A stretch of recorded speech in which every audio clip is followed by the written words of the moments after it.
being a multi-asset class day and swing trader is one of the biggest cheat codes I ever found in my trading career.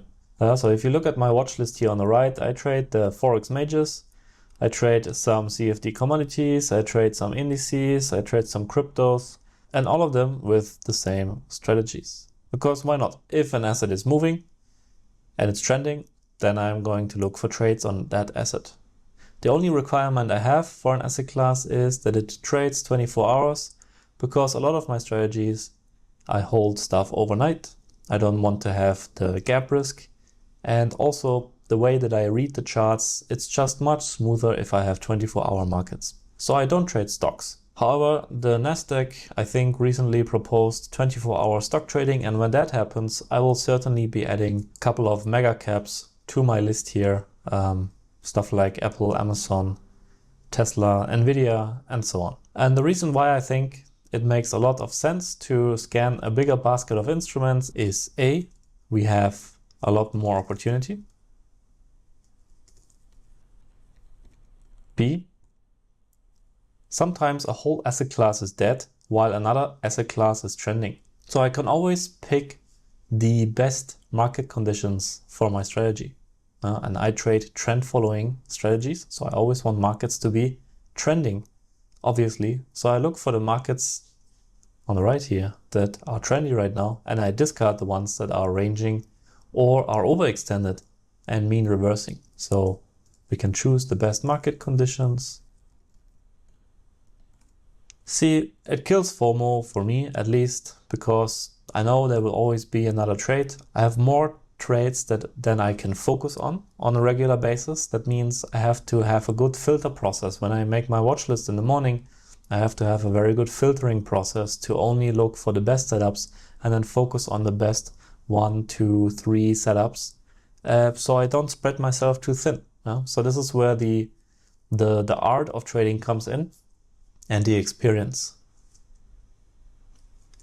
So it kills my FOMO, and it gives me best setups. So I'm more of a setup specialist than an instrument specialist. And then there's one point that might be a bit far-fetched, but you never know. And that is, if one asset class dies, I still have other asset classes to trade. And by dying, I mean, for example, it could become illegal to trade crypto. The stock market could completely disintegrate. Forex, for example, could disappear because countries adapt digital currencies, or maybe even, I don't believe in it, but maybe one day we have a world currency or whatever. Then I can always switch to other asset classes. And there's obviously more that I could trade here. For example, platinum, palladium, also trade 24 hours in the futures market. But because I'm with CFD prop firms, the spreads are way too high. So I'm focusing on fewer CFDs, but there would be a lot more in my list if I were trading these through a dedicated broker, for example, like Interactive Brokers or AMP Futures or whatever. So diversification for longevity. I don't have a choke point in my business that can kill me, like a single point of failure. It doesn't exist unless trading in general becomes illegal. But if that ever happens, I think we will have other problems, because that would be the end of capitalism, and then you just want to get a shotgun and some canned foods, I guess, because even the Chinese got got a stock market. So these are all the pros. And the cons are, A, you could be overwhelmed if there are too many setups in a day, for example, or it could take up too much brain space having to do your watch list every day. But then why are you trading in the first place if your brain is so underdeveloped? B, you might miss nuances of individual markets. It happens. That's fine.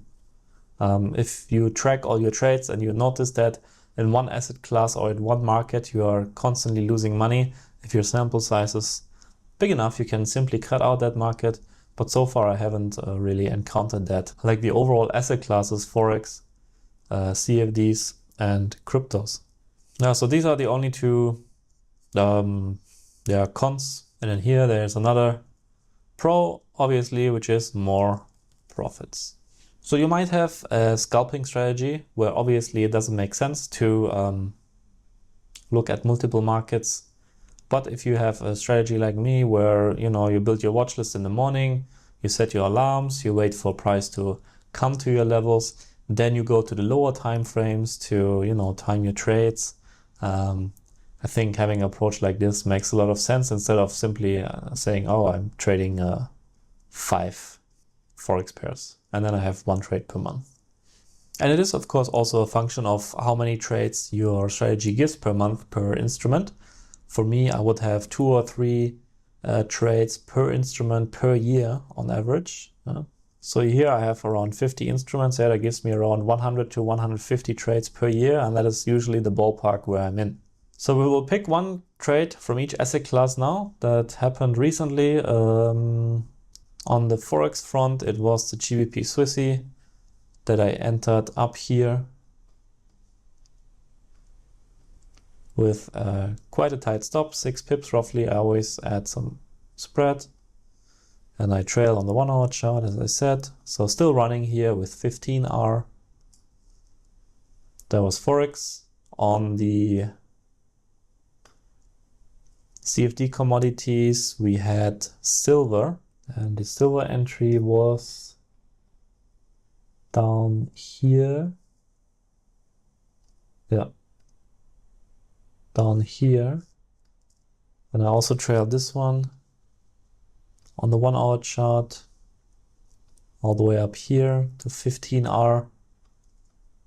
On the indices, I am in a trade right now. I showed you the Nikkei the other day. I went long here in this spot. I didn't quite make it, so I got taken out at break even. And since then it's been ranging. So good decision to get out here at break even. And then on the Dow Jones, I caught this trade here yesterday, which I'm still in. Right now sitting at 10. And on cryptos, actually on cryptos, I don't remember a recent entry because I only look at these 3. I could look at a lot more cryptos. Again, if I had a dedicated account with them, but I only trade these for with the prop firms. So if you are struggling right now with, let's say, trade frequency, FOMO, and not making enough R per month, sometimes you sit there for a week, you don't catch an entry, or there's only 1 entry per week, and then you miss that one. I highly recommend you adapt a multi-market, multi-asset approach. It simply makes a lot more sense in the long run.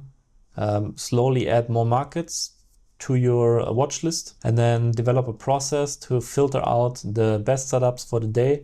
Set your alarms, do your thing, and then simply wait for a price to come to you. And when it does, then you go to your lower time frames and then you try to time the market with a decent entry model. I have a couple of entry models that I like to use. Or you don't have to call them entry models, they're just setups in the end. And then you want to remove risk as quickly as possible. And as soon as you're at break even or you reduce your risk, you go up to a higher time frame to trail that trade. And I don't like using take profits either. Sometimes if I do take a profit, then it will be a partial position because I always try to catch runners, and these outliers, they make up my whole P&L. All the other trades, they scratch each other out. Yeah, the losers, the winners. And then I make like 100% of my money on 10 to 15, 20% of my trades. And that's how I personally love to trade. It takes the pressure out of the system. It takes the pressure off me as a trader. And that's the most important part, because I always know, hey, I'm in a 5, 6, 7, 8 trades losing streak here. I only need 1 trade to get out of that and more. And that trading is just more fun that way as well, because I love catching these home runs rather than hitting those small base hits. So here, for example, right now, the GBP Swissy is right now bouncing from the monthly open. We are now like faking out this low here. This would be a great spot to take a partial profit, for example, and trail the other 50%. And then, of course, you can also experiment with adding even more pairs to this. For example, the FX exotics, some more indices here. Whatever you can handle mentally and physically is great, because it will just add more money at the end of the year to your bottom line. And that's what we are all here for in the end.